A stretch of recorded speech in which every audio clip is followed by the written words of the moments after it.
hashtag the total shutdown really kick-started and gave momentum to what is happening today. Because on the 1st of August in 2018, you would remember, we had a huge national march against gender-based violence and femicide. And from that, we had submitted 24 demands, the first of which was to call on the President to convene a national summit on gender-based violence, which he did. And out of that came the declaration, which was signed earlier on in the year. So for us, this process is a continuation of our demands to address, to deal with, to prevent, and to really restitute the face of gender-based violence in our country, and femicide in particular, of course. We have formed an Interim Steering Committee arising from the summit that the President convened, but also we came up with a declaration from that summit as well, which declaration ought to be implemented and be monitored in terms of its implementation. The document that we've already crafted in partnership with civil society, we have to take it to the various provinces and consult on that document. It is for that reason that we make sure that the people we invite either come from the disability sector themselves or are working for the sector, young women as well, young men be part of this, but those that are also providing the services, so that we then emerge with a document that is broadly consulted upon and that everybody will accept at the end of the day, and we table it to Cabinet. And prior to that, it's a document that still has to be costed, so that we get a sense of what will it cost the country to implement the strategy, and how do we then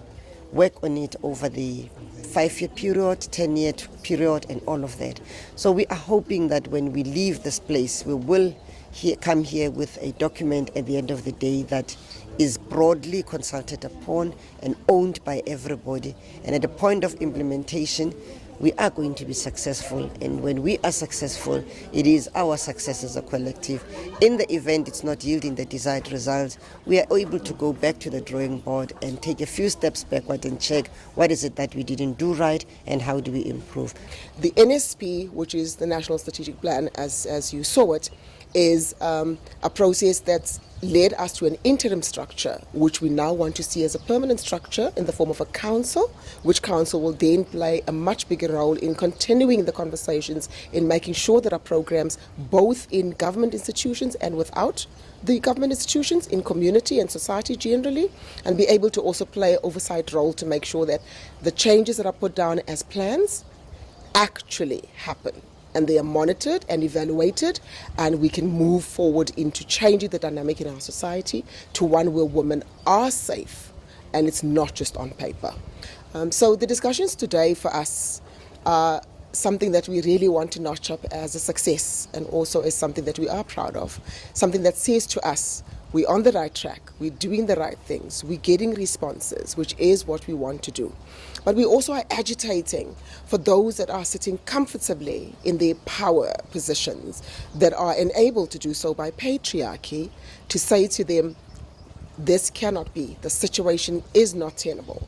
The items that we see right now on the document itself speak to these demands. It also speaks to further how we build on a society that is cohesive socially, a society that is sensitive to women's needs in particular, and of course specifically also to other people who live as women in the LGBTIQ community and gender non-specific or gender non-conforming people. But I would like to thank members of civil society for embracing us and working with government in making a difference and improving the lives of women around the issue of gender-based violence and femicide.